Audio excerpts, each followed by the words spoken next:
So the minutes are good. I know, I haven't been into Balderdash. Beth, I like your new mask. Yeah, this is a backup. I like that I one. have to use my scarf. It's Thank you. quality. Yes. It's really fun. And they go with the word fun shoes. Brings out the color in your eyes. Melissa was very active. She was too active. Active. Yeah. That's a very nice way. My hand smells like something. Miss Potter.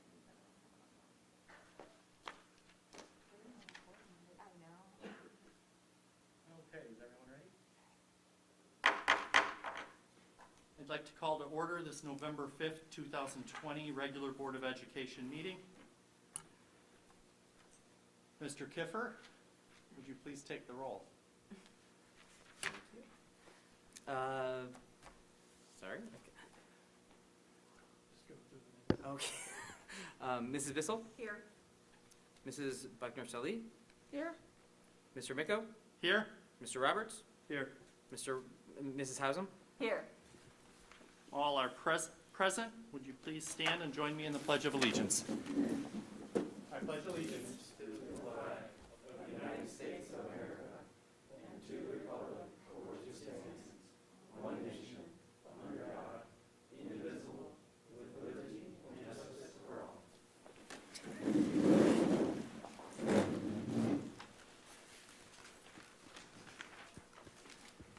Next on our agenda is appointment of Treasurer Pro Tempore for the November 5th Board of Education meeting.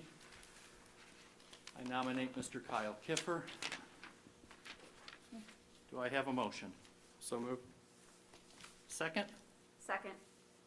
Motion by Mr. Roberts, second by Mrs. Hausum. Any discussion? Hearing none. Mr. Kiffer, would you take the roll?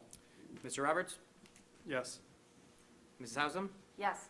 Mrs. Bissell, Yes. Mrs. Buckner-Sully, Yes. Mr. Micko. Yes. And the motion carries, and Mr. Anagnostou has a other engagement, and so our Assistant Treasurer, Mr. Kiffer, is taking his place, so we welcome him and look forward to having a good job as President, or Treasurer Pro Tem. Thank you. Next on our agenda is our district goals. Our district goals remain student achievement and growth, financial prudence, and community engagement. And it goes without saying that all three of these goals are currently challenged. Next is public comment. We do have quite a bit of public comment today, so in no particular order. And I apologize if I mispronounce any of the names. Hina Shaw? Did I say that even close? That was perfect. Excellent. So as you approach the lectern, please say your name and your address. You have approximately 3 minutes. We're normally very generous, but we do have quite a few public comments today, so I'll just give you a high sign at 3 minutes.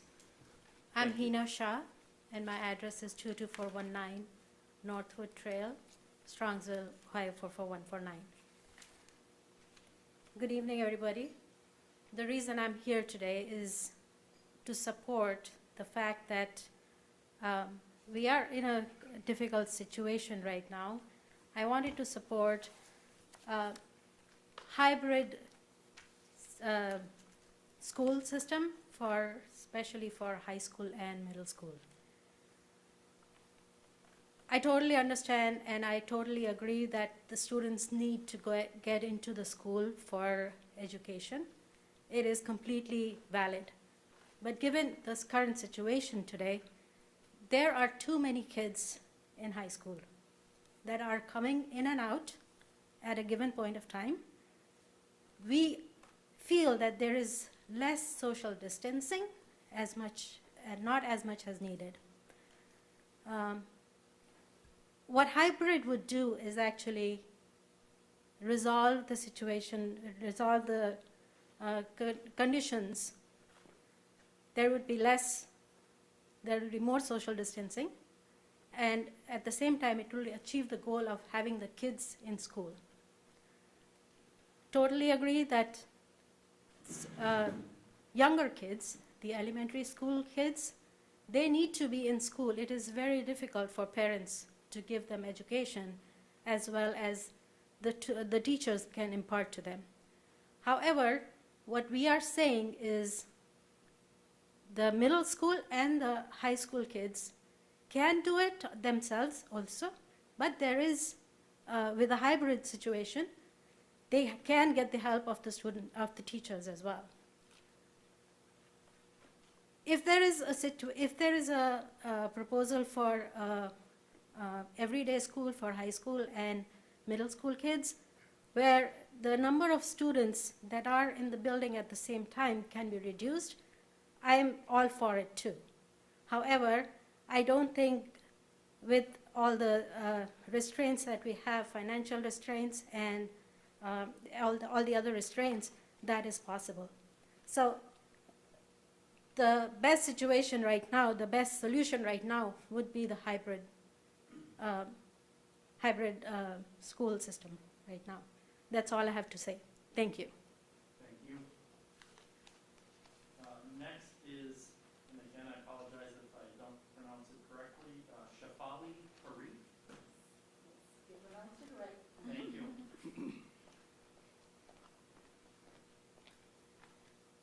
Good evening, everyone. The reason I'm here today, of course, is we all are aware of this COVID pandemic situation. I don't know why, but I do feel very nervous. As my son came today after high school home, he did say that somebody in his class was quarantined for 14 days. Again, we don't know if he tested out positive or somebody in his family or her family tested out positive. Cases are definitely spiking up. So we as parents still don't understand how come the schools are open every day in person, 5 days, for high schoolers and middle schoolers. To my understanding and knowledge, I don't think there's enough social distancing during lunchtime and even during the hallways when kids are switching classes. Not only that, even our neighboring cities, like for example North Royalton or Parma School District, they all have gone to remote, completely remote from hybrid. I do work for Cuyahoga County, and I get a report from Board of Health, and yes, they always keep me up to date and posted that cases are spiking up, so hopefully things will change for your school system. Another reason I'm a little nervous, since I'm a caregiver for my parents, and they are about 65. And unfortunately, I cannot take care of them since our son does go to school every day in person, and I don't feel safe for them since he's exposed to all these kids. I wish we have an option for high schoolers and middle schoolers, like Hina said, go remote or hybrid. That would be a wonderful thing for most of us. At least we won't be panicking, especially when we are juggling right now with our work too. And that's it. And sorry, but our home address is 17290 Greenwood Drive, Strongsville, Ohio, 44149. And again, my name is Shafali Parikh. Thank you. Thank you very much. You're welcome. Next is Wissam Yamor. Even close?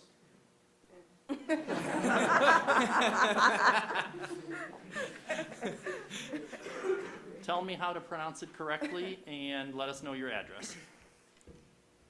My name is Wissam Yagmore. It's very nice to meet you, Wissam. You Nice to have meet you as approximately well. 3 minutes.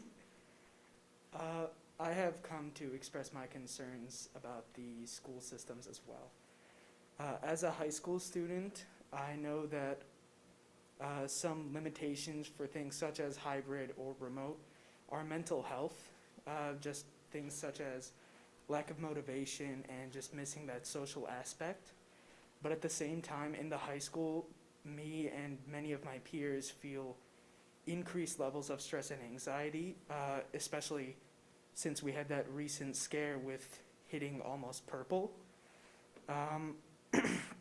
And I've just noticed a lot of things not quite right in our schools, such as lack of mask enforcement in students and teachers, lack of social distancing in hallways, and lack of social distancing in the lunchrooms. And because of that, I suggest that we would move to a hybrid system. I just believe that it allows for the best of both worlds. And at the same time, like we still get the social aspect of that and we get to experience the in-school. And at the same time, there is also an increased safety just due to us staying home. If we were to continue with 5 days a week, I believe that the rules should be enforced much better. For instance, there would be penalties for not following mask standards, such as like a check system. You get like maybe possibly 3 warnings, and if you hit 3 warnings, you will be reprimanded. Additionally, concerning the teachers, I and many of my peers have noticed teachers either pulling down their masks or just taking them off completely during lessons. And it is a very big concern for all of us because it decreases our safety. And I do not know how we would go about this, but I do believe that they should be reprimanded as well. And that is all I have to say. And again, my name is Wissam Yagmore. Address is 14798 Stone Creek Oval, Strongsville, Ohio, 44149. Thank you. Thank you, Wissam. I appreciate it. You speak very well. Thank you. Next is Vardan Shaw.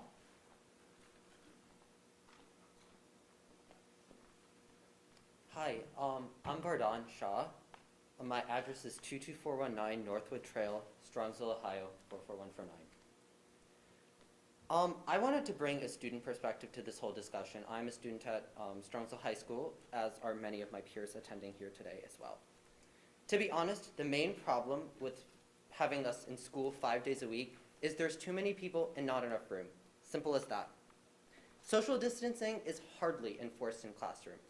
There is a maximum of 6 feet of distance between each student in many of the classrooms that I'm in, and I'm in several AP and honors classes, which tends to be smaller than the regular classes of similar subjects. So in those classes, the social distancing aspect is extremely difficult to enforce through no fault of anyone's, but simply because of the fact that there's not enough room. In addition, in the hallways, there is absolutely no social distancing whatsoever. I moved from my my third period economics class to my 4th period physics class. There's a stairwell where I am packed like sardines, next to people and in front of people, behind people.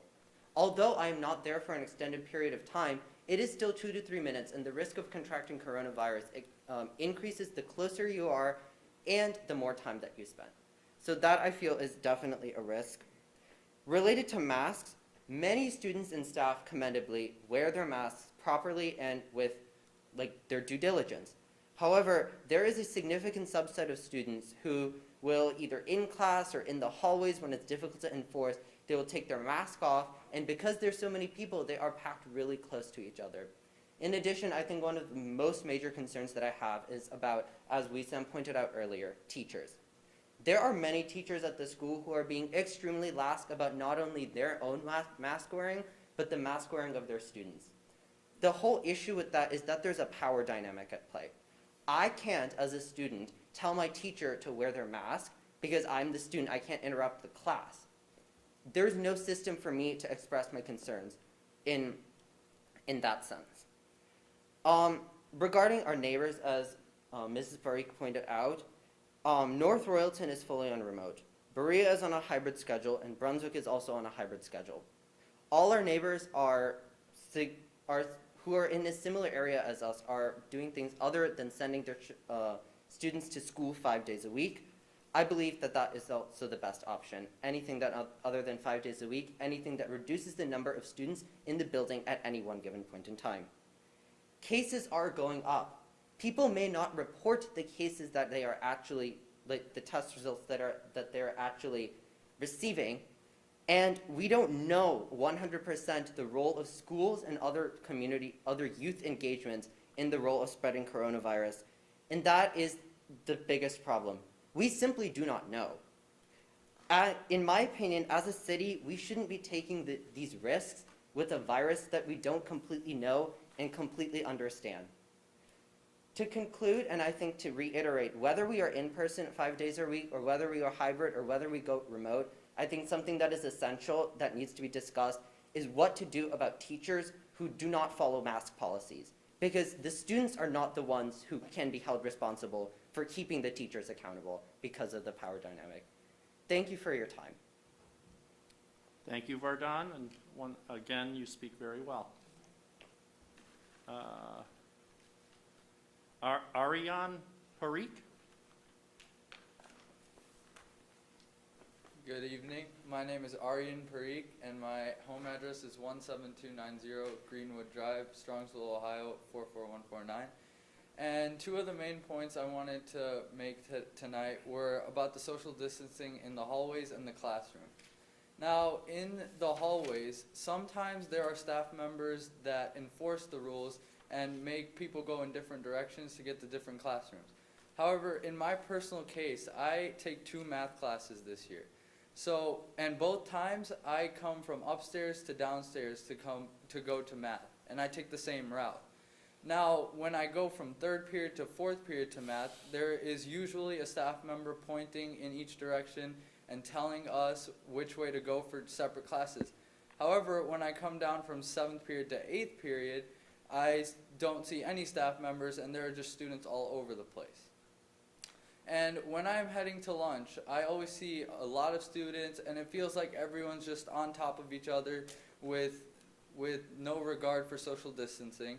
And the new bell schedules that were supposed to happen, they are rarely being enforced by teachers.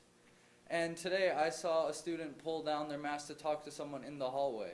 Now, there are so many people in the hallways that anybody could get the coronavirus from the 2 or 3 minutes, like Vardon said, spent in the hallways. And also in the lunchrooms, while everyone's eating, there are 3 people per table, but all their masks are off, and there are tables surrounding them in each direction. So it's very hard to keep social distancing. And one other thing I wanted to bring up is one of my teachers today, he asked where one of our students was because they were absent. And the students told him that he was quarantining for 14 days. And the teacher was like, oh, this is really irritating because I find out these things more from what the students are telling me than from what I actually get reported from the administration. So clearly there's a lack of communications between the teachers and the administration, allowing everyone to know where the cases are and who is actually reporting cases. Thank you. Ariane, did I say it right? Aryan. Ariane. Yeah. You speak very well, and I'm pretty sure your mom's fairly proud of you. Next is Autumn Effenberger? Offenberger. Hi there, my name is Autumn Offenberger. My address is 10800 Creek Moss Lane, Strongsville, Ohio, 44149. And just like the rest of my peers, I am a Strongsville High School student. However, I believe I can offer a different perspective. I chose to enroll in the solo program. My mom is immune compromised. There were a lot of health risks that came with that, and so I believe that the solo route was best for me. However, I do come in for 1 period a day, which is music, which I also greatly appreciate you guys offering. That was very beneficial to me. However, I do have some concerns. Even though I only come in for 1 period a day, I've seen at least 4 teachers not wearing masks. I brought it up to fellow teachers. I even brought it up to the principal. And I heard that he had sent out emails, which I'm greatly appreciative of. However, in the 2 weeks that it's been since I told him, I haven't seen much change. I'm very concerned. And of course, I'm a little bit biased because I do have an immune-compromised mother. But I do believe there needs to be change. And I can't speak for the normal high school experience right now. But as you've heard, I think everyone has thought the same. So personally, just as Sam said, I believe that there should be reprimands for both teachers and students. Because at the end of the day, it's not about anything else other than people's health. And that should be most important. And that is what I have to say. So thank you. Autumn, thank you very much, and you also speak very well. Next is Param Oswal.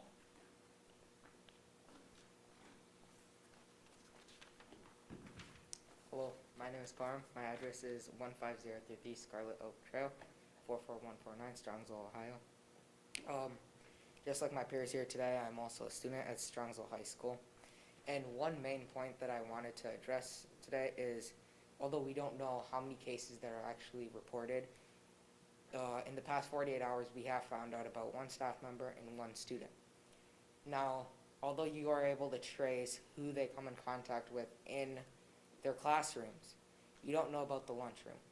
There are no seating charts, masks are off, and you're less than 6 feet apart from not only the people you're sitting at the table with, but from the surrounding tables. And also there are many students who walk around the lunchroom with their masks off and go and socialize with other people. And none of the lunch monitors, and I mean none, will give any consequences for that. There's no one making sure that that doesn't happen. I mean, if you go up to throw food in a trash can, or your plate in whatever in the trash can, and your mask is off, they'll come tell you. But if you go with your mask off to someone else to try to talk to them, they won't say anything. And I also believe most tables are wiped, but there are people that wipe them. A lot of times they're very lazy. I see them go one swipe and they're done. They don't clean it properly, and people are eating there with their masks off. And when your mask is off, the virus will stay in the air. It won't just go. And there's no way we are sanitizing the air there. And people come and sit in that exact spot with their masks off again for a lot more than 15 minutes. So that is more than enough time for them to contract the virus. That is all I have to say. Thank you for taking the time to listen to my concern. Parham, thank you very much. It would be remiss if I didn't say you speak very well. And it doesn't mean the adults don't speak very well, but I'm always impressed when the students speak very well. And last is Scott Storm, and I'm sure you will speak very well. It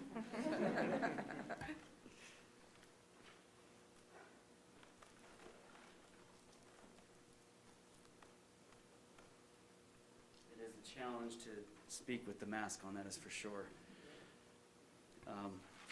Scott Storm, 14111 Wilma Drive, Strongsville, Ohio, 44136. Mr. President, I just have my paper. Good evening. We have come a very long way in a very short period of time. Just over 2 months. We have helped our remote students avoid in K through 5 what would have been the solo program, and are now hopeful that this solid response and ideas within the new SCS Connects platform will be successful in providing them with a premier educational experience. I have a couple of thank yous I'd like to say here. Thank you to the Board of Education for listening, responding, engaging, tiresome, countless hours, dealing with angry people, taking responsibility, and being accountable to the experience you want to provide all students.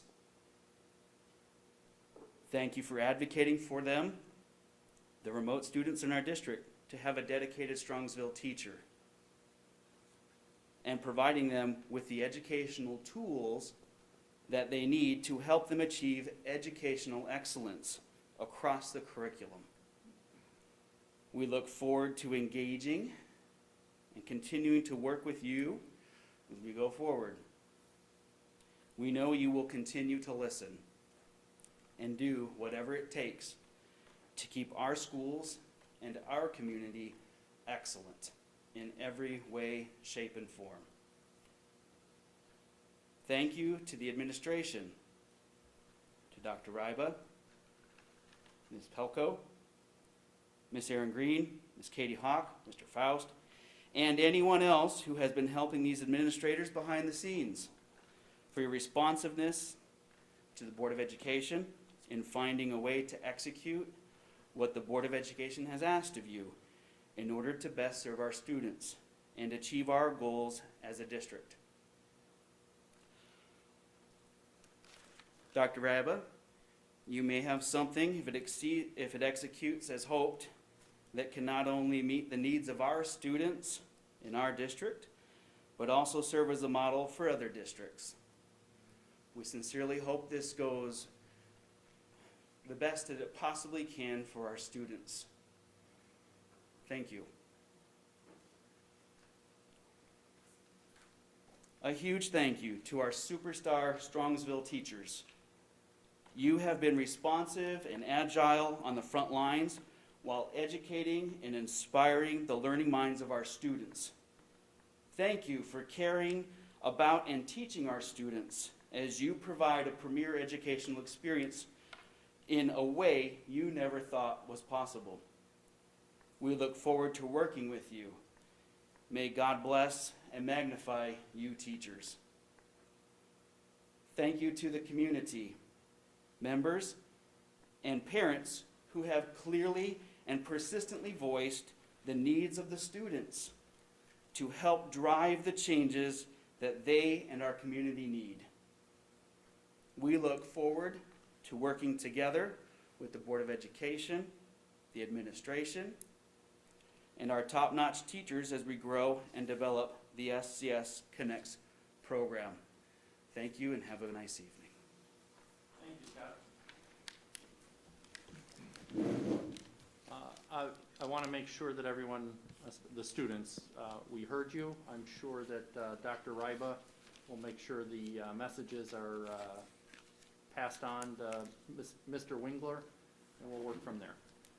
If I could, Mr. Micko, the message have already been passed on. A couple of these students here are students in my superintendent's advisory group. So we've had this conversation. Mr. Wingler and I have talked about their feedback earlier this week.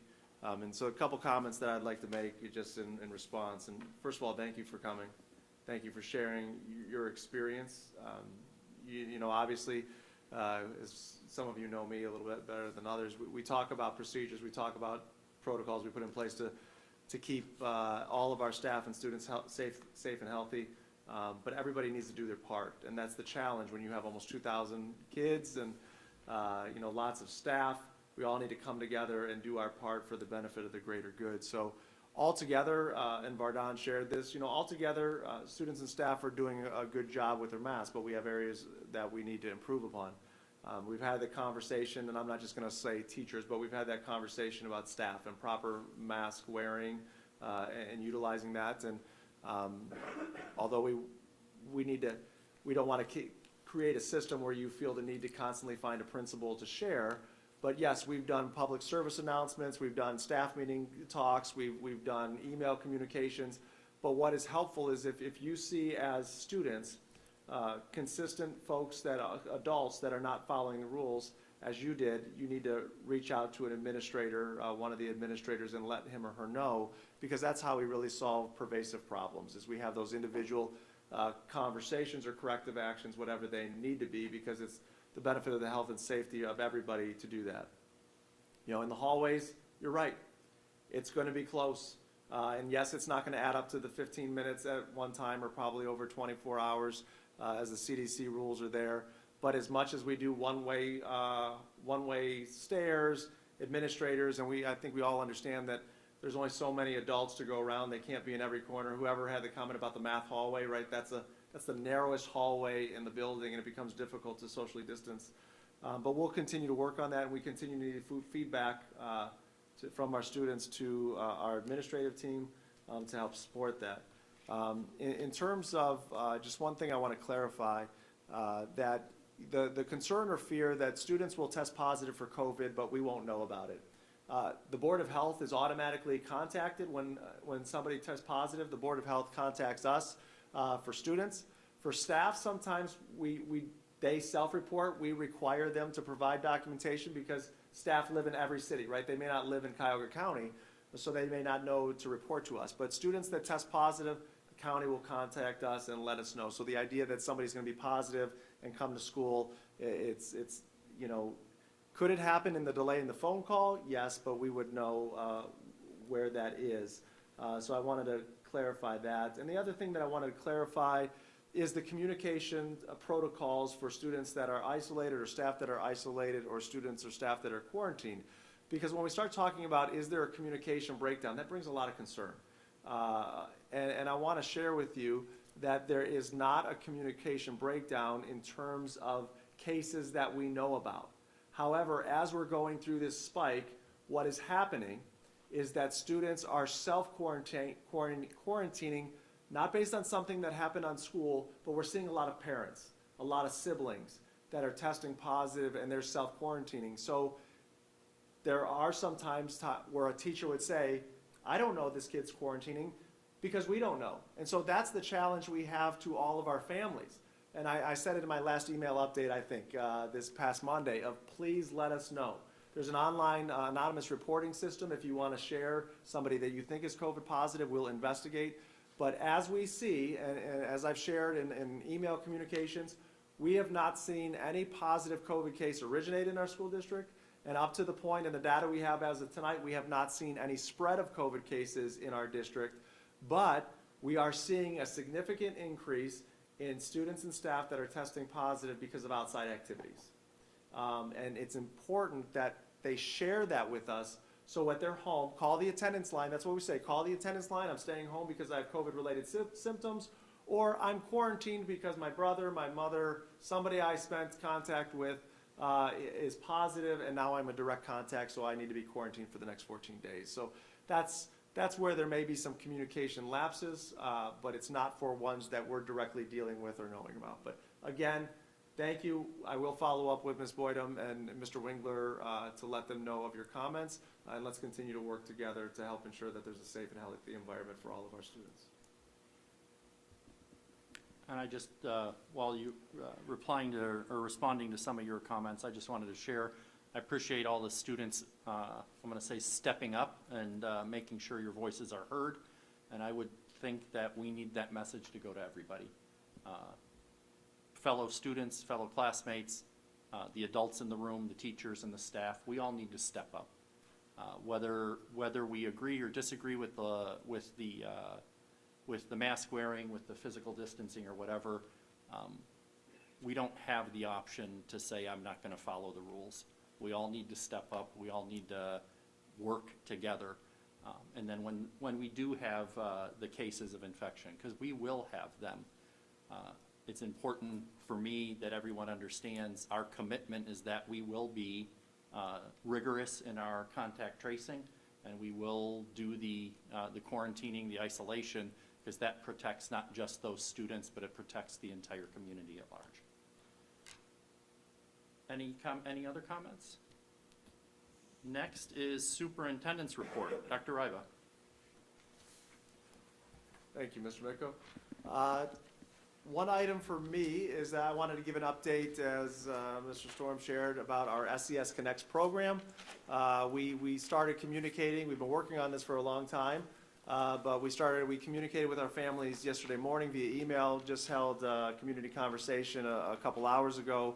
But I wanted to update the board officially. So I'm going to give an abridged version of the community conversation, just so there can be dialogue, feedback, questions. And then once I'm done with that, Mr. Micko, I'll turn it over to you, since we're in red this week, to the board for further discussion as to the learning framework we'll be in for the week of November 9th. So, as I shared, and the community conversation, it's on our SCS TV website. You can see the live stream there. It's recorded. But what we heard loud and clear from our families, we have our K-5 families, we've been working on how can we meet the needs of our students and their learning no matter where they're at. So we have families that from the beginning of the year, they enrolled in Lincoln Learning, that's our asynchronous platform, because they wanted the flexibility, they wanted the adaptability of the program, and they didn't want to go through what we're going through right now, of changes in colors and changes in learning frameworks. And so we've got some enhancements for that program. We talked about last board meeting, and those will go into place the second semester. But we had a significant number, about 230-ish families, that started with the school district in Remote Learning 2.0. And then when we came back midway through the first quarter, they wanted an option, and that asynchronous Lincoln Learning was not an option for them. It was actually not an option for us because they stopped allowing for new students to come in. And so we provided a new platform of Solo 2.0. So I met with the Solo 2.0 teachers yesterday, and just as I commended a couple hours ago our SCS Connects teachers for stepping up and working for the betterment of our students, I want to share that with our Solo 2.0 teachers as well. Any new program, there's some bumps in the road, there's a learning curve.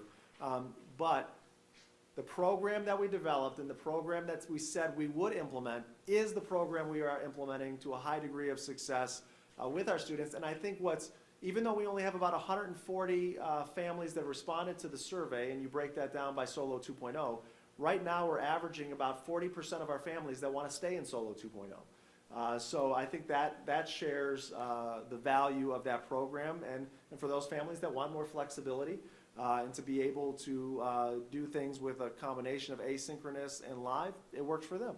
But one of the things we heard throughout the focus group feedback is we need more connections. We need more live instruction. We need the connection with our peers, with our classroom, with our teachers, with our curriculum, with our district, and with our buildings. And that's why we developed the SCS Connects program. And one of the things that, we created it, so we think it's pretty cool and pretty creative, but one of the things that we think is unique is that, sometimes in education or whatever you do in your life, you get stuck in these paradigms and lanes of here's how we do this, let's take what we've done in the past and apply it to this new situation. So, I challenged our team to take a look at this and let's eliminate the barriers that are there and let's envision something new. And so it started with all these different ideas of, how do we utilize the expertise of our teachers that are already here if we're going to have to hire new staff? And so we came up with this idea of, well, what if we put them in the same classroom together and create a similar experience? And then the idea got thrown into about what if we live stream? What if we shared that experience at home where we would live stream the classroom, use the benefits of an experienced Strongsville City Schools teacher, have a dedicated teacher to our virtual learners, and merge these two worlds together, and that's what came of SCS Connect. So if you take a look at this in the classroom, what this looks like is we are going to have one of our current SCS teachers. They will be providing instruction that will be accessible to our in-person learners as well as to the virtual learners that are part of that classroom. So as I use it as an example, that I do part of the lesson. When I'm the teacher and I'm going to provide instruction on that new learning standard, that new learning component, we're going to live stream that to our students at home. Our students at home, our in-person students, are going to get that same high quality instruction from a highly qualified, experienced Strongsville City School teacher. But then what do you do after that? Because if it's just live streaming, it becomes very difficult for one teacher to interact and engage and seamlessly connect a virtual class with an in-person class. Well, that's where the SCS Connect teacher comes into play, is that when we go into the lesson framework of the we do part, and we're going to break up into small groups and we're going to discuss, and I'm going to help support you with your learning, now that's where the classroom teacher can work with the in-person students, and the SCS Connect teacher can work with the virtual students. And some of the cool things that are evolving in our Google platform and Google Meet are, if you've done Zoom, they have breakout rooms. If you've ever experienced it, now Google Meet has that. We've used those in some of our professional meetings, and those have been helpful. And so I tried to keep going, Mr. Roberts. I was so close. I was so close. You were so excited about what I was saying. But where was it? No, I know where I was. But, putting those, doing that we do part in the breakout rooms and being able to have those small group learning experiences or individual is going to be beneficial. And then there's that time where we can say to our kids, you don't have to sit at home and watch a 7.5-hour live stream because I'm directing your learning. I'm taking care of you and your learning. So close your Chromebook. We'll come back. We'll see you in an hour or half hour, whatever it may be. So students will have a schedule. Students will have a schedule of here's when I log on, here's when we're going to have the 4 core subjects, here's when I'm going to have lunch and recess, here's when I've got some break times. And so this kind of encapsulates some of the drawbacks and the roadblocks we've had with Solo 2.0 and some of the benefits we think we can have through combining these experiences with SCS Connect. So I'm not going to read the names again, but we have planned for every student in the Solo 2.0 program, if interested, to have a spot in SCS Connects. So we have currently we have 9 Solo 2.0 classrooms. We have 9 SCS Connects classrooms. And so we do have a few variations from the program that I just described. And all elementary parents got this email, so if you're like me, I need to see it in practice. There's a video that may be helpful for you to do that. So a couple options, or a couple variations. Half-day kindergarten will not be the live streamed experience. It will be a remote 2.0 experience. So there's not going to be that SCS Connects partnership, just for the fact it's 2.5 hours. It's our youngest learners. We wanted to give that half-day kindergarten option. But if you want that SCS Connects, that full experience I just described, it's available. And for a full day kindergarten schedule, and just to clarify, that is tuition free because we're not giving all aspects of the full day kindergarten program. 3rd and 4th grade, based on the pathway there and the older grades, we are going to start with ELA and mathematics, so English Language Arts, reading, writing, and mathematics. We're going to implement from the first day that SCS Connects experience. Science and social studies will be a part of that. But we want to get really good at ELA and math first, and then we will add science and social studies. As I clarified, your children will still get live instruction. It just won't be live streamed from a classroom. So it would be me working with my students virtually as the SCS Connects teacher. So think remote learning 2.0. That's what it's going to be for social studies and science at the start, and then eventually we will move that into a live streamed and connected experience. And then finally, 5th grade, we are going to start with ELA, so reading and writing and social studies, and that's all it's going to extend to for this school year. At the 5th grade level, most of our teachers are departmentalized, which means they switch, which causes some additional challenges. If you look at our list, we were able to find 3rd and 4th grade teachers that are self-contained, meaning they teach all of the classes in their own classroom. So the logistics of switching and some of the nuances of 2 to 3 to 4 different teachers based on the program or the building, we thought this was a great start. Let's start with one 5th grade teacher. He will teach ELA and social studies. There will still be that math and science experience, but again, it'll be a remote 2.0 experience instead of a live streamed. So we've got our teachers that are currently our teachers, highly qualified, well-trained, the superstar teachers, as was said earlier today. And so where are the new SCS Connects teachers going to come from? So these will be newly hired teachers. We've already, in our planning, we've reached out to them, we've shared, here's the program we're looking to develop. Are you interested? And so we have commitments from the teachers already prior to announcing this week. They're going to be high-quality teachers, they're going to be licensed teachers, and most of them are currently working in our district. So it's not going to be teachers where we are all new hires. They're the teachers we know, they're fulfilling long-term assignments for us right now, and they'll be able to move into those positions. And they will be employed by the district for the rest of the school year, so you do not have to worry about, hey, is this teacher in a few months going to leave? No, they'll be contracted for the rest of the school year. So what's the timeline and next steps? I said it over and over again today. I was irritating myself with how many times I said it. But Monday, November 9th at 8 a.m., the survey needs to be completed. It's going to be closed because we have 1 week to get all the classes assigned, the teachers assigned, and so we need that to be a hard deadline. So for the SCS Connects program, we'll close that survey at 8 a.m. We'll use the next few days to finalize classes and class sections. We will finalize that partnership. We've got, in the week, we've got an opportunity for all of our current teachers to meet all of our SCS Connects teachers and find a good partnership and finalize that selection. And then later in the week, there'll be some training of our new SCS Connects teachers. There'll be some shadowing, and then we'll get a virtual meet with our students prior to the first day so we can start to get to know each other. And then it will start on Monday the 16th. So we've got other students. It's just not about SCS Connect, so we've got a couple other pathways. So we've got students in Solo 2.0. So same surveys, just takes you in a different pathway when you complete it. Students have a choice to remain in Solo 2.0 for the rest of the year. Although there's a grace period where students can withdraw, and that's in the FAQs that we shared in more detail. But we are moving away from the constant movement back and forth that we've seen based on the more flexibility we gave in the first third of the year. So once you move past that grace period, which is December 18th, you are in Solo 2.0 for the rest of the year. You cannot move in the third trimester. So they have an option to stay with Solo 2.0, an option to go to in-person learning, or an option to enroll in SCS Connects.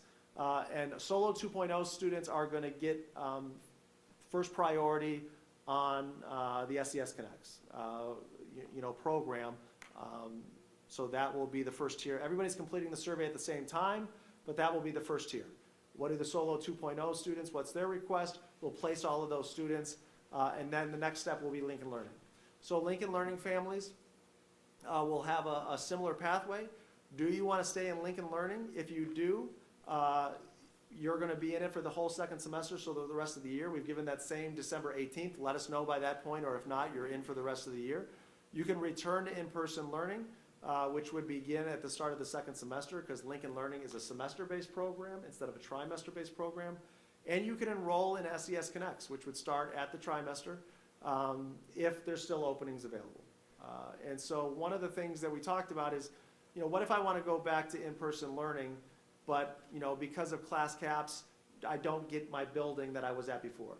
I don't foresee that as an issue. We have room in most of our buildings to allow students to come back to their building. However, because of balance issues, there may be differences in the teacher you were assigned to. Not so much that there wasn't room, but if one teacher has 18 and the other has 14, we're going to give the new students to the teacher that has 14.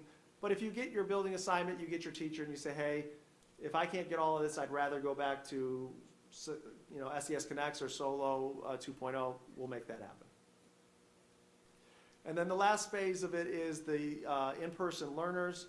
So again, we've already had some families that said, I was fine with in-person, but for whatever reason, I'd like to go for a virtual option. Same timelines apply, same survey, but they can go to Solo 2.0, they can go to SCS Connects, as long as there's room after our current Solo 2.0 and Lincoln Learning students have been placed. We will place students. But again, as I stated on the call today, I may change my mind in the future, but as of right now, we're not planning on having a rolling start. So once enrollment is finalized, enrollment is finalized. We need to have a class that can build relationships, be a part of it, learn the program, and it becomes more difficult if we have students entering and leaving. So that's the abridged version of the K-5 virtual learning update I gave. I know there's a lot of people that say, wow, I would like to hear them talk for a full hour. Well, you can go to the SCS TV recording and see that. And the part that I left out here was a lot of the FAQs. The FAQs that get into the details of all of the programs. They were shared out in an email. You could see those in a link. I will share these slides out tomorrow when I give my updates about the learning framework. And as I said, if you want to hear the answers to parent questions that may came up or more detail, it's on, go to strongnet.org, technology, and then SCS TV is there. So Mr. Micko, I will open it up for any questions or feedback or guidance from you or the board. Questions? Comments? I just wanted to ask for 3rd, 4th, and 5th grade SCS Connects teachers, when they're doing the social studies and the science, is there a dedicated spot in the building for them to go to? Yes, so for those buildings, that's Chapman and Moraski, and so I've had conversations with Mr. Griffin and Ms. Pinney, and they stated that they will have room for the SCS Connects teachers to be. So they're working on the details of that, but they will have that. And then we'd have to look at, depending on travel time, but we have 3 rooms here that can be used as classrooms for any of our Connects teachers that are working that if needed. Great, thank you. Yeah. I just want to say thank you for the teachers for agreeing to do this. I think it's going to be a great tool for them and also for the students to be able to have that learning framework. I know at one point we were working on the Chromebooks. I just had a question in regards to kindergarten and first graders that go into the Connects program, how that's going to work with them for the Chromebooks, if we have enough and so forth. Yeah, at this point, I'm not going to make Dave leave from the camera, but he's doing such a good job. I don't want to distract him. But no, we based on the number of Chromebooks that are out there already, what we'll have to look at is how many new in-person learners are going to go into program and how we're able to accommodate that. But we're also, Dave and George were able to meet today to talk about some other options that may be feasible to get some additional Chromebooks. So I'll be able to loop back with them probably tomorrow and then provide once we get that enrollment done and see how many new students would need a device, then I can loop back with some more details. Thank you.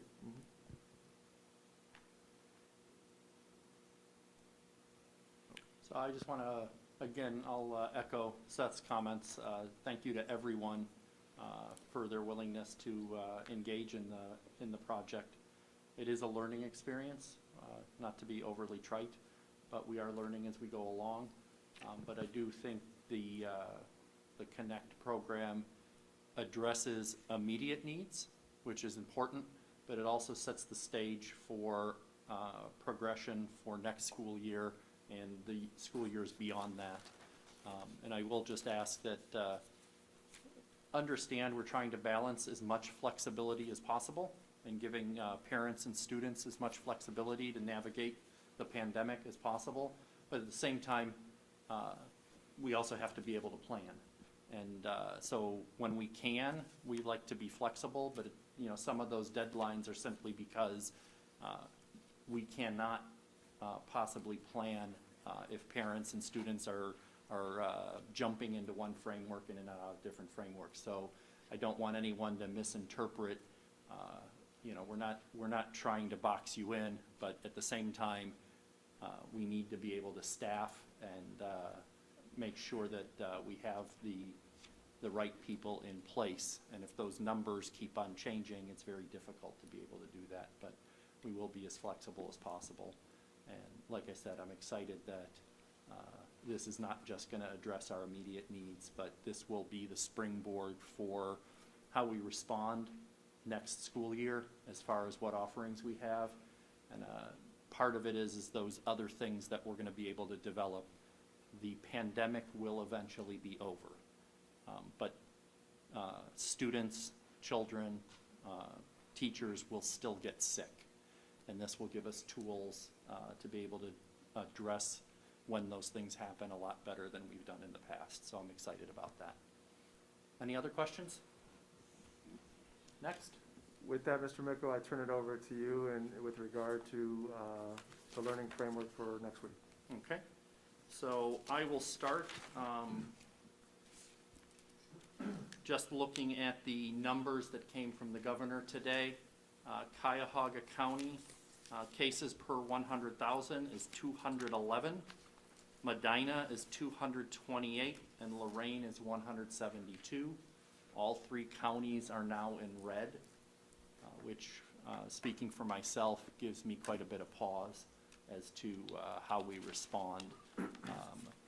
I've been talking quite a bit for the last number of months that I was always reticent to tie ourselves strictly to Cuyahoga County when we are neighbors with Lorain and Medina and being aware of what's going on. But that's no longer true. We're all red, and the numbers are significant. We've heard from our students at the high school, and I think that's representative probably of the challenges at the middle school also. So I am concerned about just continuing 5 days in person at the middle school and the high school. I'm going to open up for more discussion. I know, Cameron, can you discuss some of the, Jenny is at a prior engagement, but do you have the numbers at the various schools?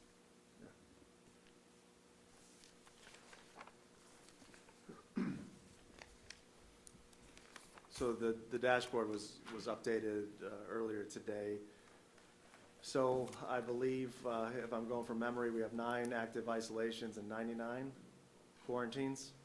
And the pace at which we're seeing, again, positive cases initiate, and this is what the Board of Health is saying, this is what the governor said today on the call, and this is what we're seeing in our community, is it's the social interactions outside of school, outside of work, which is causing the positive cases to spread.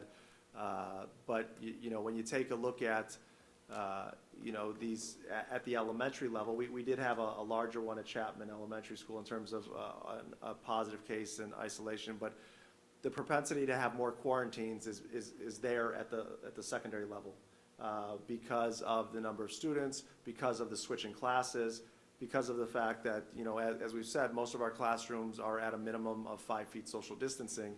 So when you take a look at, if I'm a student and I've tested positive for COVID, I've got 4 to 5 students around me that are going to be quarantined, and you extrapolate that times 8 classes and lunch and bus, and then whatever you did outside in the evening, especially at the middle school and high school level, they're much more social and out and about with friends. So you get large numbers like we saw at the high school today. And so, that's the data as of today. And, in terms of total isolations, this is the largest point we've hit since we've been open. In terms of total quarantines, this is the largest point we've hit since we've been open. We've had our peaks and valleys, but that gives you a summation.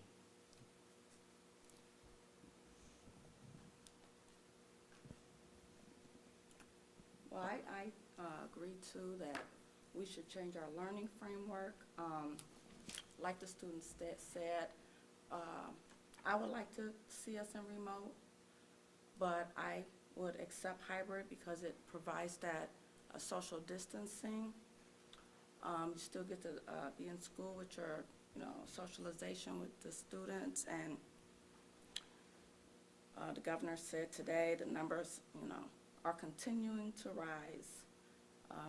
We're going to be more indoors these coming months with the holidays and cold weather coming. So for me, I think we should be remote, but I can accept, hybrid because at least we can still have that social distancing.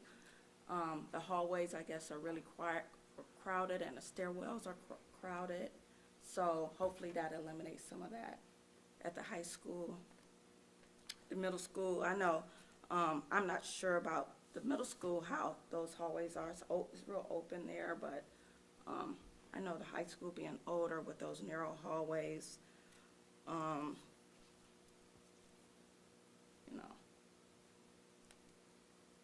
think that's it for now. I mean, when we look at our color-coded zip code map, since we're divided into 2 zip codes, 44149 and 44136, when we look at those together, we are in that darkest color. You guys recall that. So it's just, and of course it's hitting Strongsville too. We can see that in the schools and in the community, in the school in terms of quarantine. And for me, I think there's plenty of asymptomatic students in the school. So, and to Cameron, when you say that the virus does not originate in the school, what do you mean by that?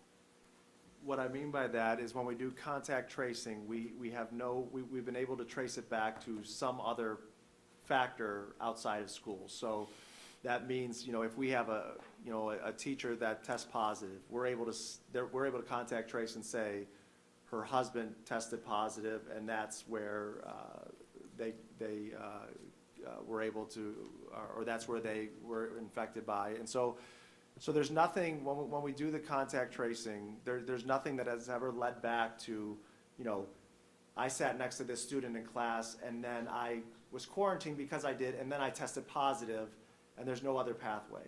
The pathway has always been from the outside into the district. So, in terms of up to this point, up to the cases we have, that the 9 isolations currently, there is, from the people, there has been a clear, my sister got it, then I got it, and then I came to school and I quarantined a bunch of people around me, but none of those people got it. So that's how, that's the foundation that we build that statement on. Well, I think that since the students aren't getting tested, so we kind of don't know if that student was positive initially and then took it to their home or took it to their sister or whomever is home, right? Is that possible? It is, but what we're learning, as we learn more about this, is the timing lines up. You know, in terms of when, I'll just use a spouse example. My spouse is not feeling good. They have COVID-related symptoms. They go get tested. I quarantine. And then 2 to 3 days later, I have those symptoms. I'm not feeling good. I get tested and I'm positive.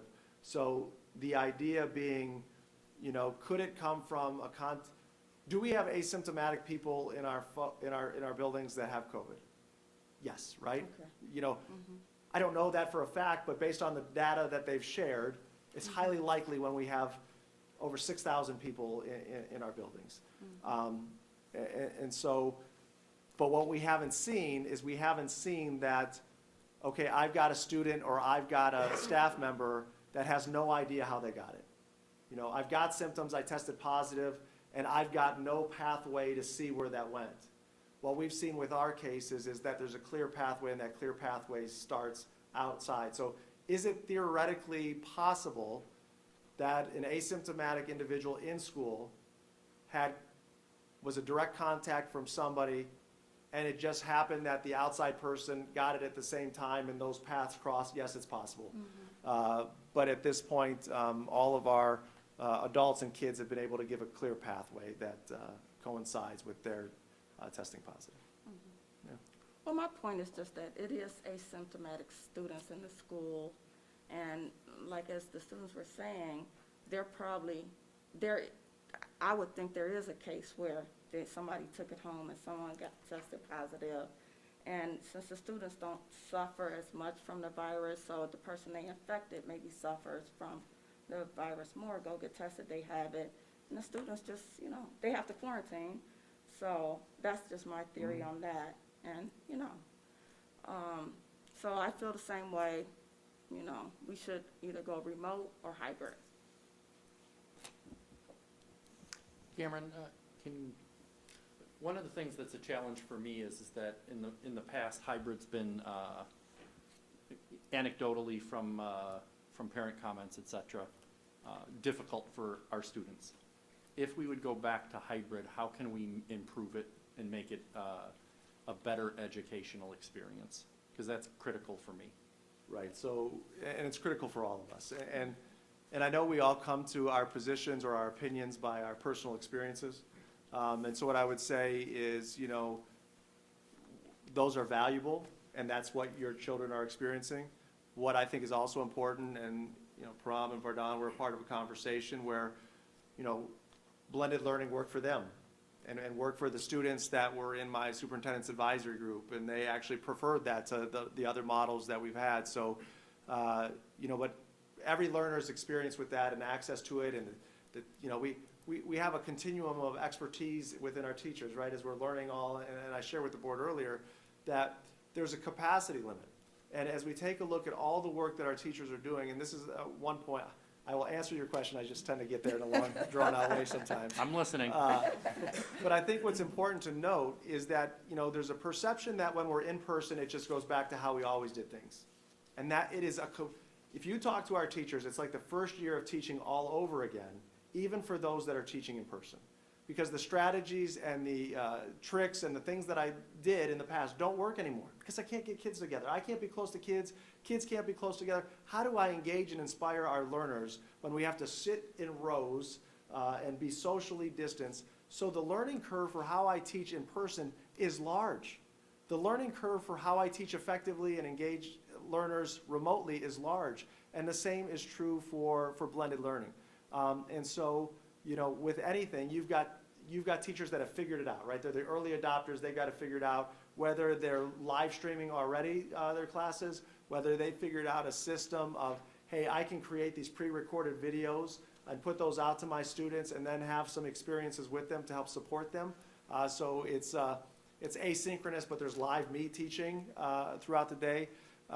So I don't want to give the impression, and I know this is not what the board is saying, that holistically we are not providing a great experience for our students in blended learning.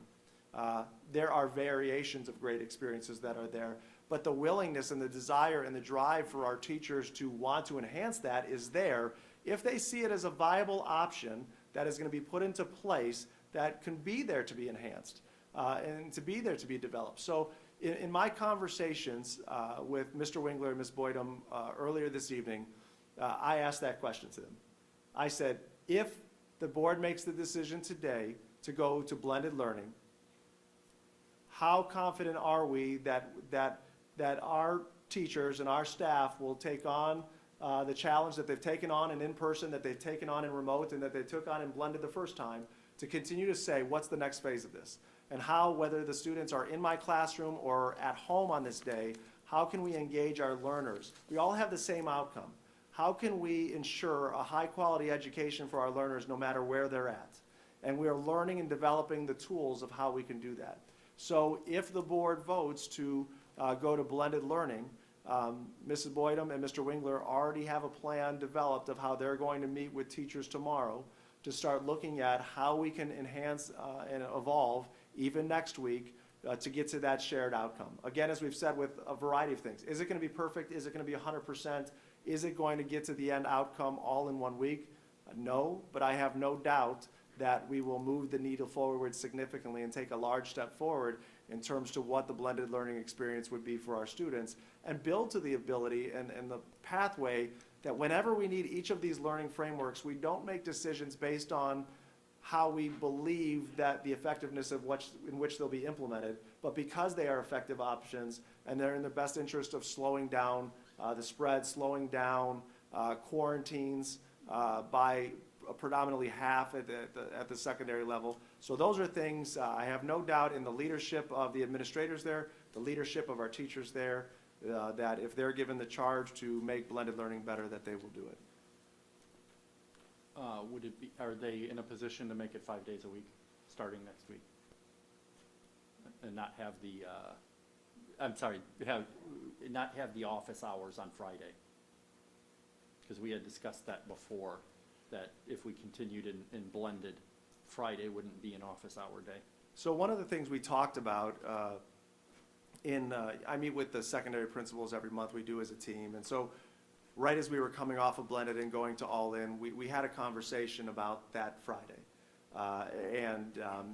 You know, what I asked our principals to come back with, and we haven't had that meeting yet, is, you know, that Friday.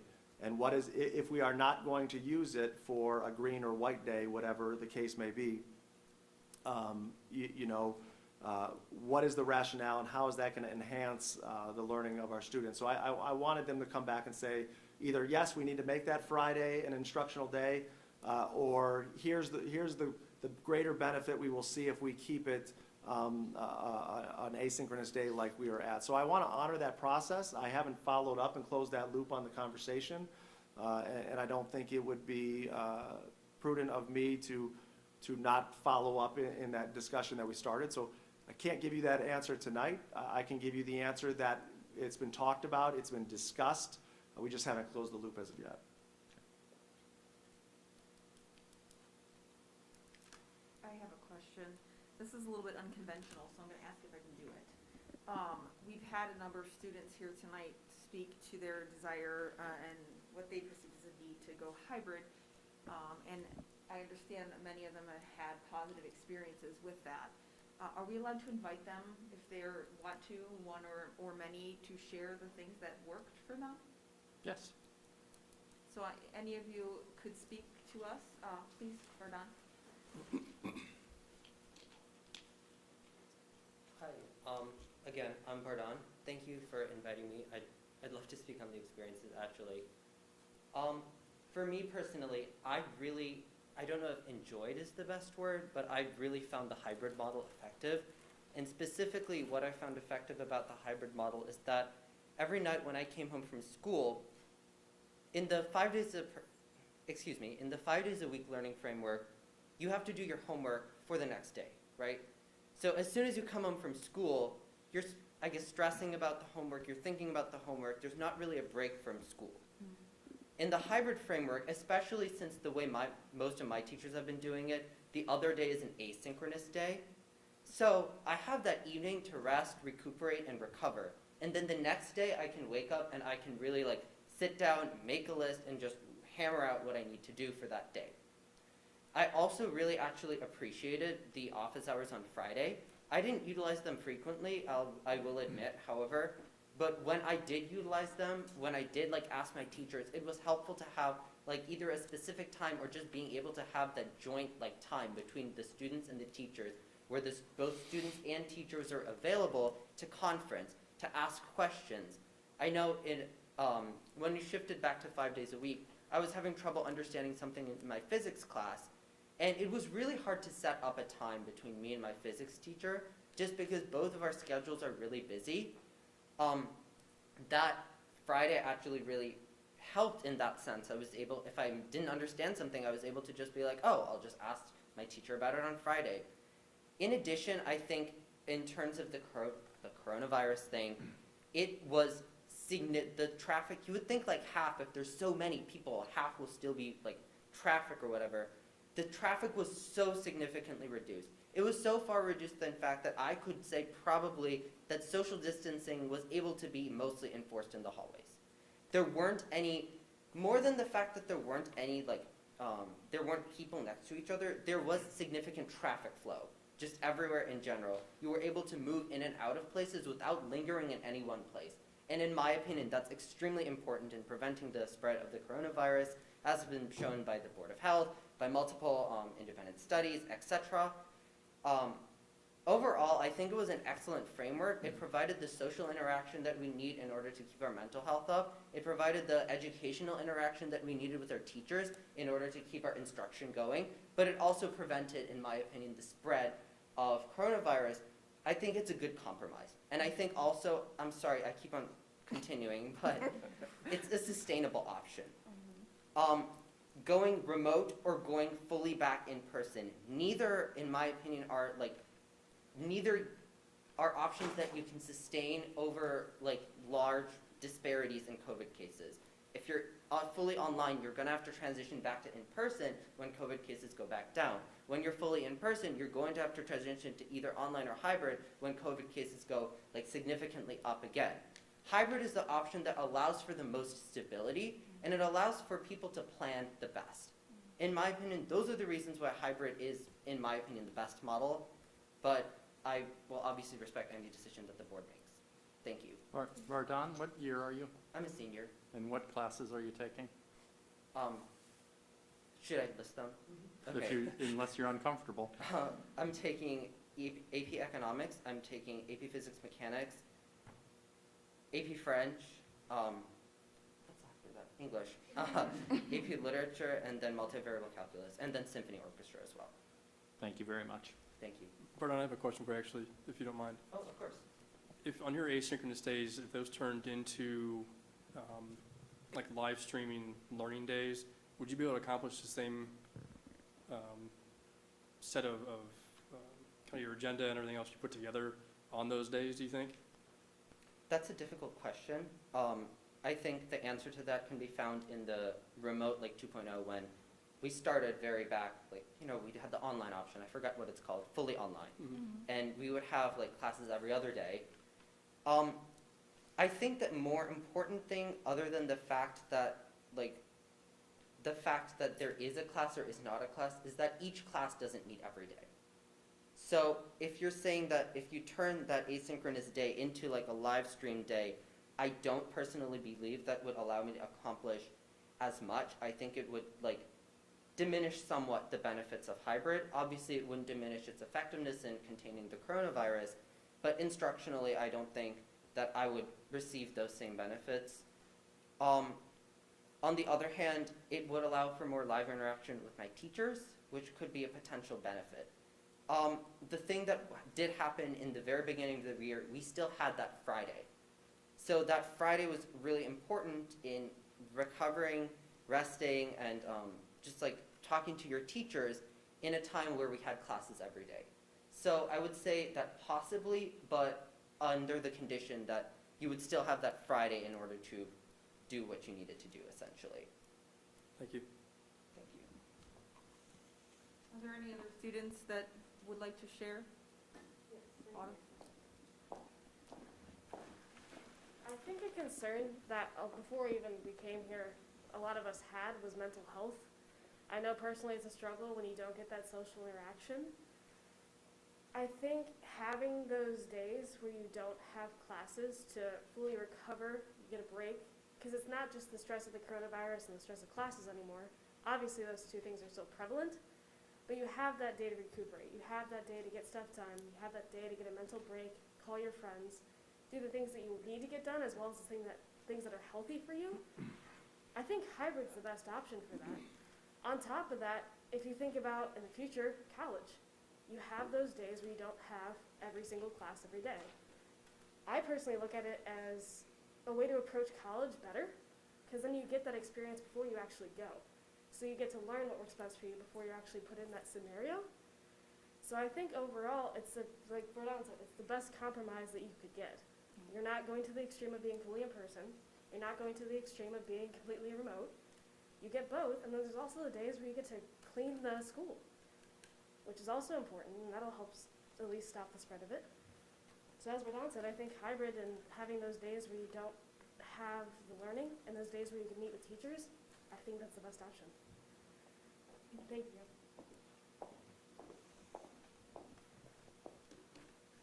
Do you have any other questions, Michelle? No, thank you very much. Thank you, yeah. Does anyone else have any other questions or comments? I just want to add, the governor said several times today, coronavirus is not spreading in the schools. You know, he was very plain, it's happening outside of our schools. He actually said it's better for kids to be in school and activities because they are controlled environments where we follow the rules. I too am concerned about the raising numbers. I think if we decide tonight to go back to hybrid, I would challenge our administrators and our teachers to please engage our children every day. As our city is not closing down. Restaurants are open, the mall is open, our rec center is opening up more. The gyms are opening, we can go play basketball together.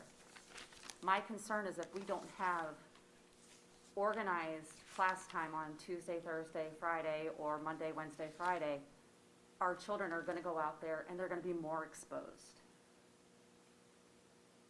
I wanna thank our kids and our teachers and our administrators for giving us 3 solid weeks of 5 days in school. I think they've done a fantastic job. I guess I would end there. Thank you. I have a couple things I wanted to share. This week, there are 3 things that gave me pause. One is the number of cases. I don't think anyone can look at that number and say, wow, we're doing a great job, you know, beating this thing. It's getting worse daily. When you start pushing 5,000, yeah, it worries me.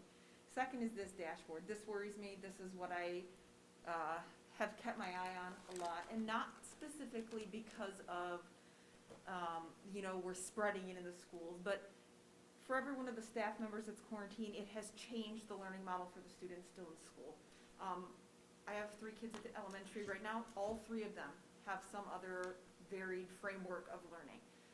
That's just bad luck on my part because that's not happening district-wide, but that is happening, where the students are having to adjust to a new learning framework if they're, you know, bringing the teacher in. So those are things that I'm concerned about too. And the third is observation. You know, several of us went into the school buildings to, you know, see what was going on, see the distancing at lunch, see the mask wearing, see the flow of the hallways. And something that happens, as you know, when I come in with my tag and I'm walking around with Mr. Wingler, everybody puts their mask on, right? I'm never gonna see exactly what's happening because you're putting on a show for me. And I know that, and so I did have a chance to go see the girls' soccer game the other night, and I didn't go there to, you know, mask patrol. I went there because I like soccer, and I like to watch Sherry's daughter and the other ladies play soccer, and they're really good. That's why I went, but I couldn't help but notice when I had my hood up, right, and my tags were hidden, and I was sitting by myself, I was able to observe a lot more things. And there were things that concerned me. And hearing you guys today speak to the same kind of things that may be happening in your classrooms, it worries me. If we're not at the kind of compliance with the mandates that we have, that we need to be, I think we have to consider some kind of change to address those. Maybe at the middle school and high school level, the elementary, there are some concerns I have about models of, bringing teachers in through Google Classroom or whatever, but I think our main concern right now is the middle school and high school. And that's where I'd like to see some kind of, if the board could agree on some kind of change going into next week. You guys, go ahead, Sherry. Oh, well, I just had a comment on, what I think Verdon was saying in terms of keep being consistent. So if we were to go on hybrid now, it's like right now, we just decided to go on hybrid because of the numbers. At what point, like what are the metrics that we're gonna use to be going back and forth? If we decide to go back to school, or if we decide to go back, go remote, fully remote. Right now, we're just flying by because the numbers are up. I think we need to develop some type of metrics to help us determine. But I think we have those metrics. We have 3 counties in red, and we have a positivity rate above 5%, and we have significant quarantines. Right, We but, also had those before, yeah. And except the Medina was orange. That was the biggest difference. We didn't have the same number of quarantines and isolations. yeah, but what are our, Well, what I are we know, going? I agree with you. 88. Okay. We can start 88 2 talking weeks ago. about what are we using. I'm open to that discussion. Yeah, But there are some if we want to use those, but they have changed this week. that's true. These And, particular ones. and they have, but right now, according to our original framework, I guess we're not in purple, but we should be in purple. It's like we're off the charts in all our numbers. We would be in remote now. So at what point are we gonna say, okay, we should go to remote, or if ever, Mhm. I understand. So, what you're saying. something to give the parents and the students something to say. They're looking at the numbers too, and they can say, oh yeah, we're definitely gonna be in remote, or we're going back to school now, instead of us meeting and making that decision every week.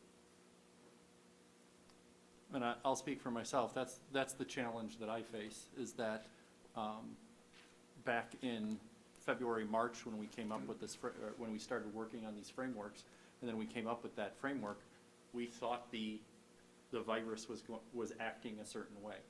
And then time marches forward, and we learn more about the virus and how it affects things. For example, the fear was that schools would be super spreader areas, and it turns out they're not. But a lot of our framework was based on that.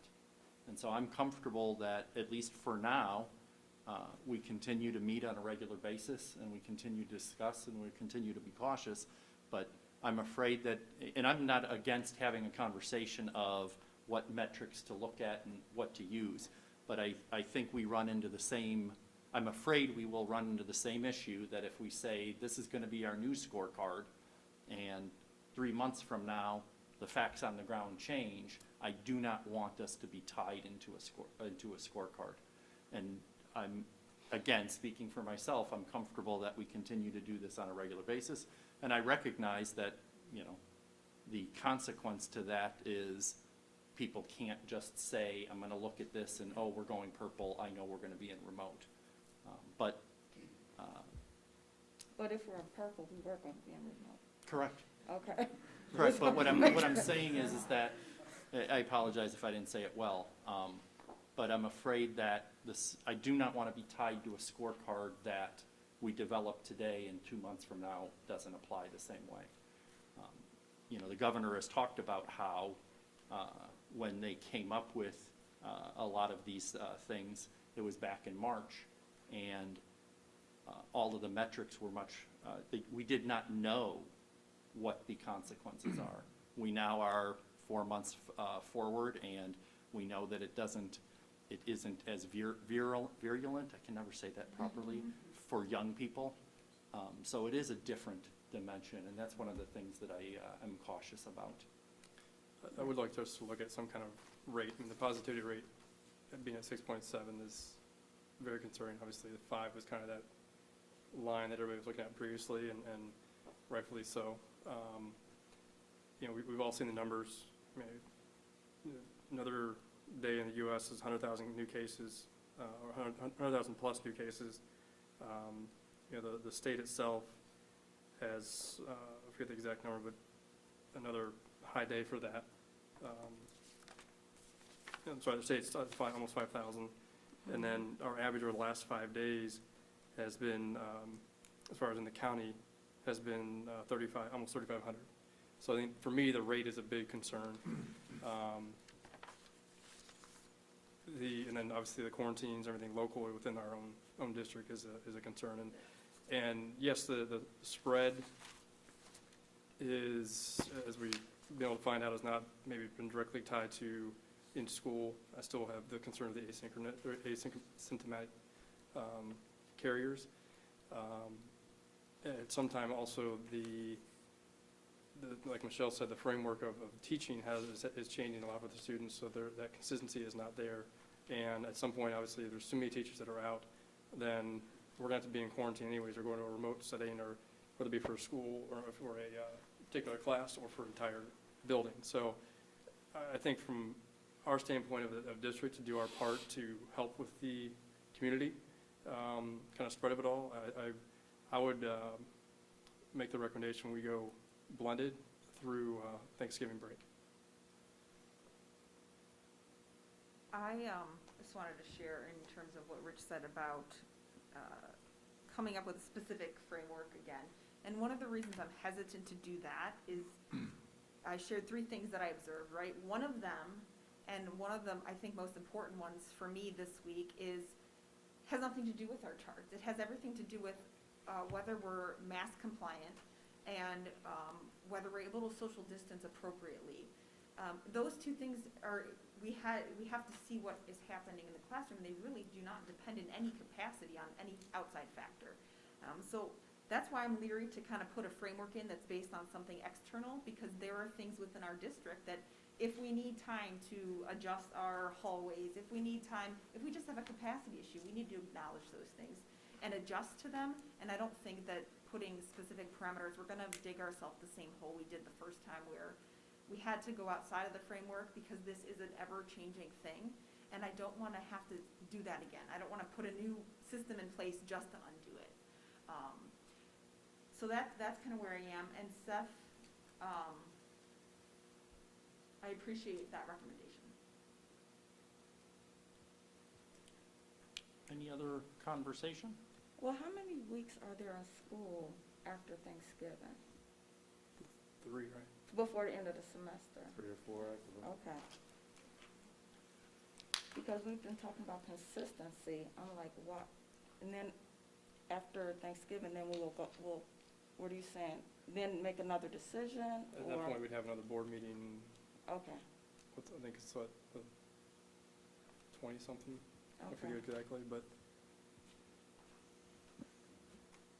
Do we That would need give to us have another more conversation about what things we're looking at? I mean, each one of us has our own data point that's most significant. Do we need to have that discussion so that at least we're all looking at the same things? Like where I hear the positivity rate is a concern for Seth. And that is for me, the per 100,000, like all the metrics that the board, county board use, or the Ohio Department of Health, like just looking at those numbers. Let's see what we have here. We have hospitalizations, ICU admissions, deaths. We don't want that, but just looking at all those metrics. So the ones that are Positivity leading to rates, the ones that are leading to the color code are of significance to you? Yeah, Okay. I mean, yeah. I mean, I just don't like the idea of, like, we're just coming in and making decisions based on nothing. I mean, obviously based on how we feel, but no one else knows what Well, we're using to make these decisions. Sherry, I would challenge you. I don't think we're basing it on how we feel. I think we're all looking at the report cards. We're looking at our own dashboard. We're looking at our Strongsville, the specific numbers in Strongsville, and we're looking at and listening to what's happening with the ears on the ground. And I think, like the SCS Connects program has promised, it'll allow individuals the flexibility to make their own decisions, and that's what I'm hoping we can progress for. And I'm still going to advocate that we do it in small measured steps. I appreciate the idea of saying we're going to do it, for a long period of time to give that kind of stability, but I also think it doesn't allow us to maintain that judgment. We're all intelligent people. We're all looking at the numbers. We're not just saying, how do I feel? But we're making intelligent judgments, and I'm comfortable with that. And I know I know the consequence of a weekly meeting is frustrating, but I actually think that's a wise thing to do right now. Other school boards in the area are meeting on regular bases. I think it was Rocky River just the other day met and said they can't make a decision. They want to wait to get more data because we continue to balance the health, safety of our students and our staff with our charge, which is to educate our students. Yeah, I agree with that we missed out. But I do agree with Seth too, because we're like the only school district of our size in Cuyahoga County where high school and middle school students are going 5 days a week. And a lot of these districts are saying to the next semester. Right. So we should, I think 3 weeks, I think Seth's ideal of after 3 weeks from now, if that would be, or a couple weeks. It would be 2 weeks essentially and 2 days. 2 weeks and 2 days.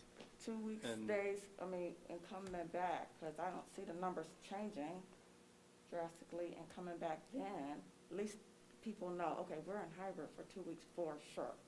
I mean, I don't think that's long, but then we can make another decision at that point. But to my understanding, you were suggesting to potentially go hybrid next week, meet again, and maybe go back to, depending on numbers and everything else, go back to in-person the week before Thanksgiving? If that's what you're the suggesting. data Yeah. supports and justifies it. I mean, right now we're we have the 3 reds, which is concerning. For me, the bigger concern is what's going on at the high school and the middle school, and having a week to be able to say, how do we address those concerns? One of the consequences to our 5 feet rule is that when we contact trace, we can't say people are 6 feet out, and that's the ruler that the county's using. And which is why our quarantines are as high as, one of the reasons why our quarantines are so high is because we're saying we have a 5-foot limit. Well, we automatically, students within that 5-foot sphere automatically get quarantined because they're not 6 feet.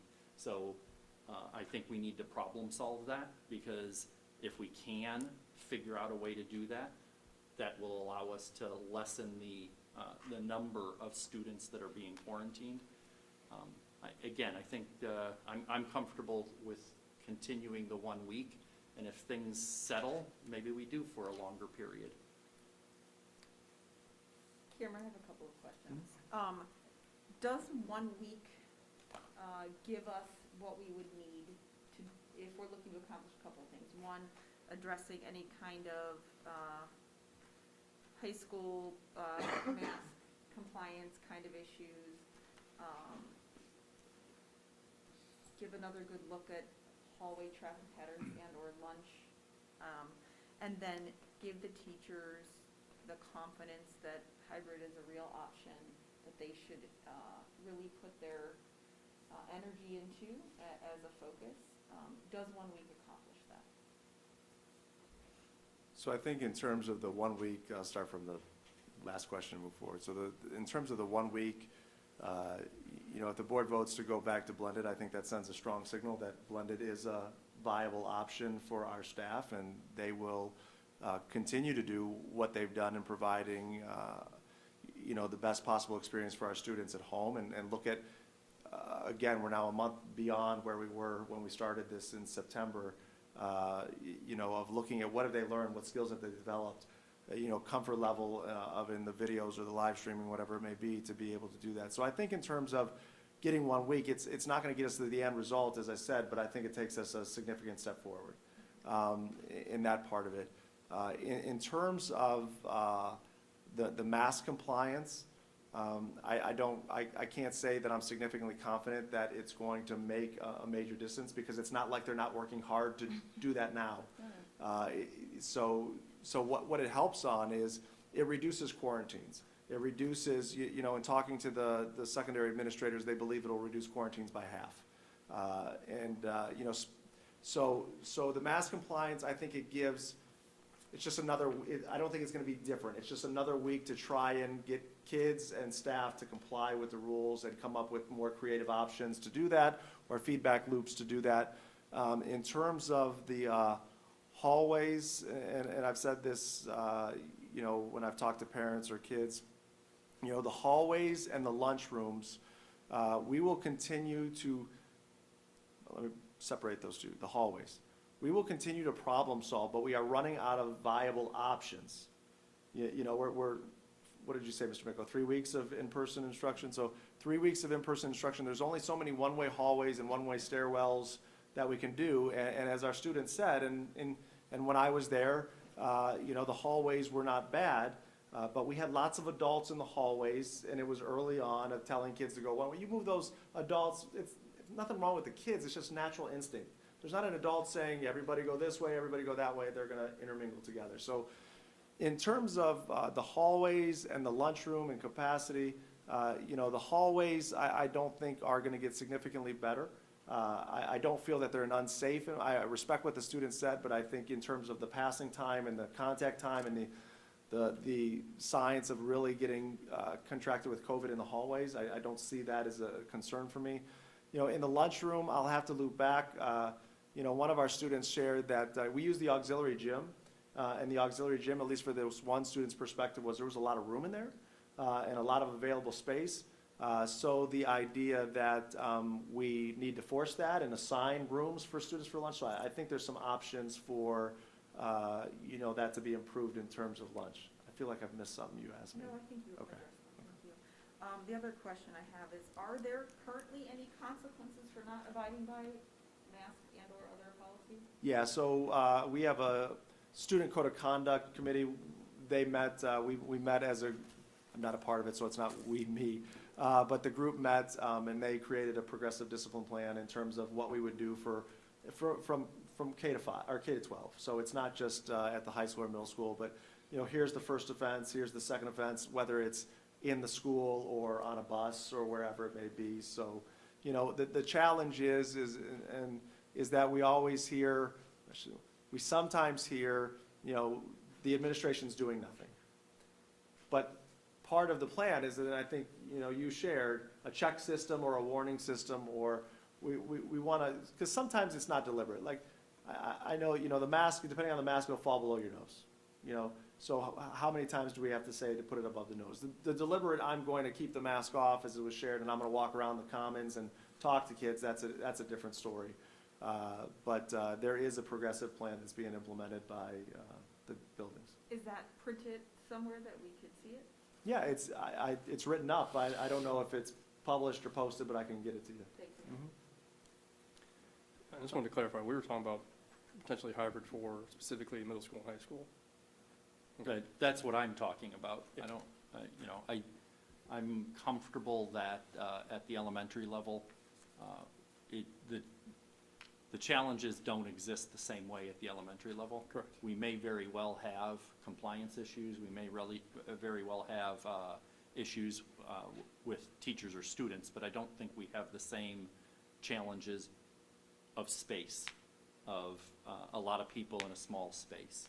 So that's where I'm comfortable that the elementaries can stay. When they don't switch in classes, person. which makes a big difference.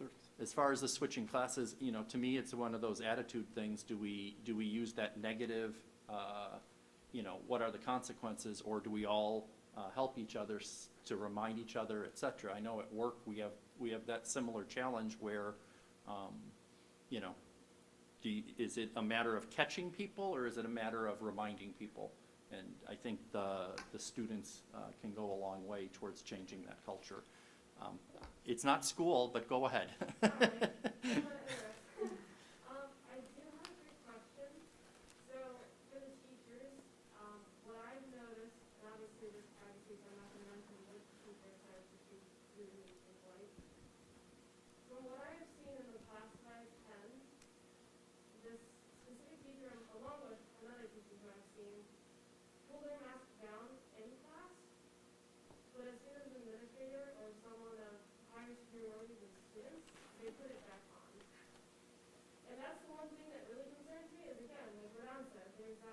disconnect is power. If I cannot personally say, hey, you're gonna get in trouble if you don't mask, I can't do that.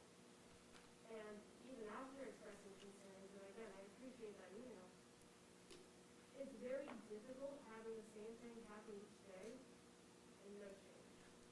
And so even if we go back to hybrid, I guess I'm just wondering how that could change moving forward. I appreciate the question, but we're going to continue our meeting, and I'm going to suggest you talk to the high school principal.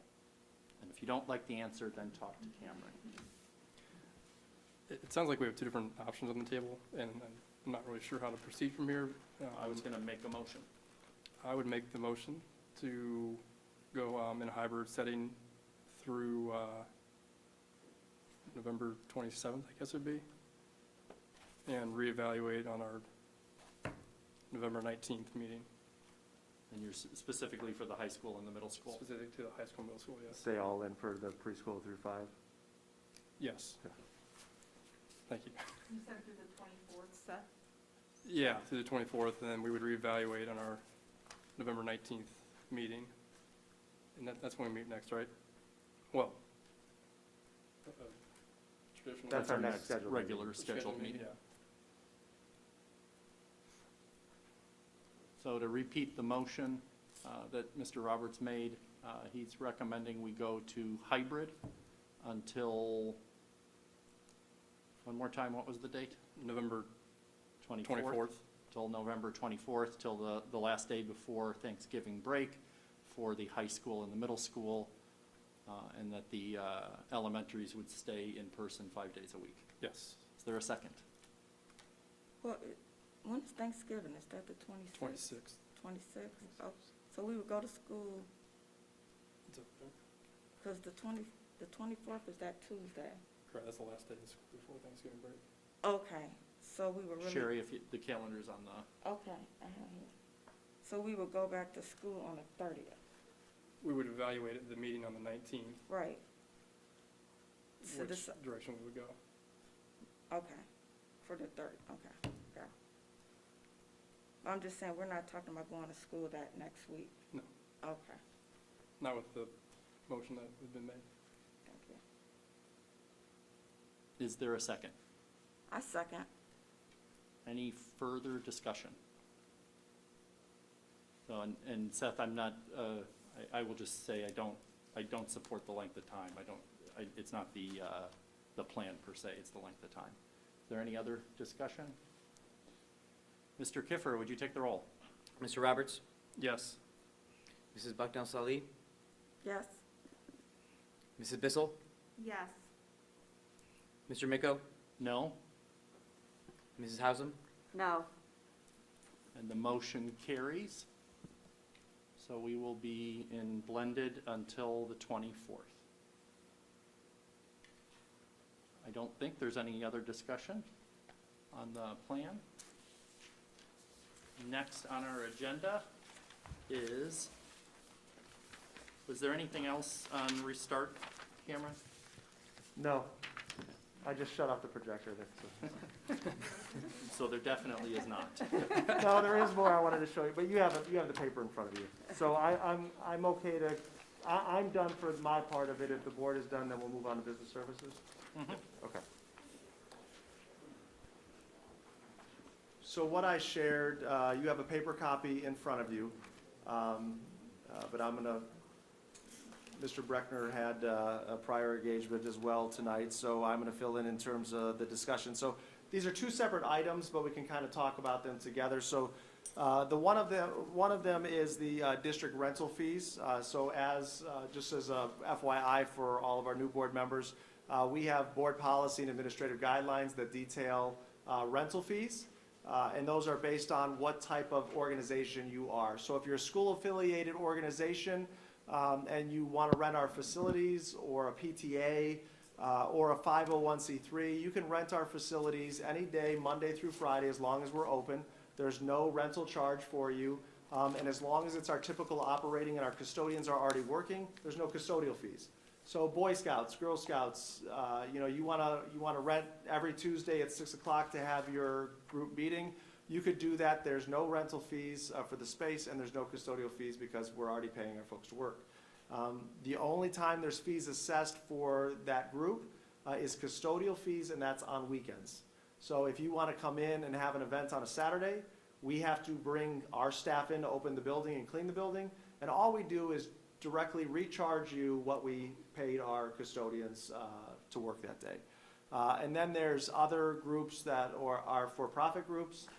They pay the facility rental fee during the week at all times, and then on weekends they pay the rental fee, the facility fee, as well as custodial fees. So that's the piece of it. But one of the things, I'm going to reconnect my computer here, just so we can all look at the similar document that you have in front of you. Is some recommendations that would go beyond the fees that we charge. So what we're recommending for facility rentals is that we keep the rates the same. A handful of years ago, Steve did a bunch of research, talked to similar school districts. I believe, North Royalton, Medina, Brunswick were the three. Seth, was there? I know he communicated. Was there any others on the list? I think Berea. Or Maybe Berea. Okay. So what we found was our rates were a lot lower than other comparable school districts. And so what we did is we adjusted our rates, specifically our auditorium rate, and our field usage rate was low, so we adjusted those to be more of the market rate. And they've been the same. We've kind of,